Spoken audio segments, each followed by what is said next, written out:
രാമവർമ്മ ഒരു കാവ്യജീവിതം. രാജീവ് പുലിയൂർ എഴുതിയ വയലാറിൻ്റെ ജീവചരിത്രം.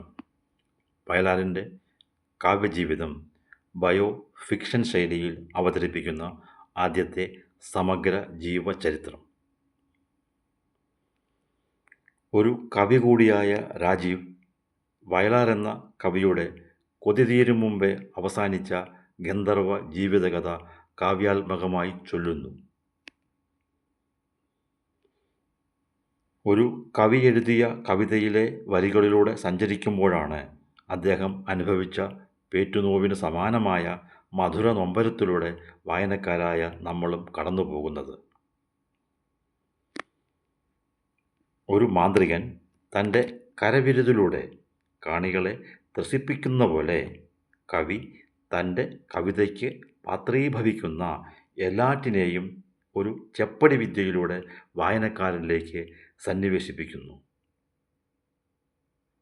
അതിനെ പരകായ പ്രവേശം എന്നും പറയാം. ഒരു മന്ത്രവാദി ഭൂതഗണങ്ങളെ കുടത്തിലേക്ക് ആവാഹിക്കുന്ന പോലെ കവിതയ്ക്ക് ആവശ്യമായ വർത്തമാന ഭൂതഭാവികളെയെല്ലാം കവി തന്നിലേക്ക് സ്വാംശീകരിക്കുന്നു. ഇതുപോലെയുള്ള ഉച്ചാടന ആവാഹന പ്രക്രിയയിലൂടെ ഉരുത്തിരിയുന്ന ഉദ്ബോധനങ്ങൾ കവിയുടെ തൂലിക തുമ്പിലൂടെ അനുസ്യൂതം ഒഴുകുന്ന ഒരു പുഴ പോലെയും ആർത്തുല്ലസിച്ചു നുരഞ്ഞു പൊങ്ങുന്ന തിരമാല പോലെയും കവിതയായി തീരുന്നു.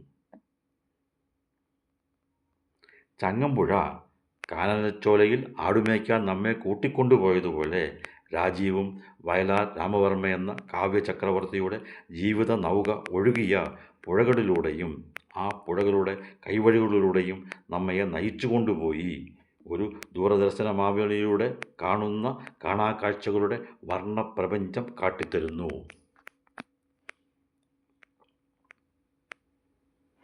മജീഷ്യൻ ശ്രീ മുതുകാടിൻ്റെ മായാജാലം പോലെ വയലാർ രാമവർമ്മയുടെ പരമാത്മാവ് രാജീവ് പുലിയൂരിൻ്റെ ജീവാത്മാവിലേക്ക് പ്രകാശപ്രവേശം നടത്തിയപ്പോൾ ഉണ്ടായ കാവ്യസമാഹാരമായി ഈ ജീവചരിത്രം.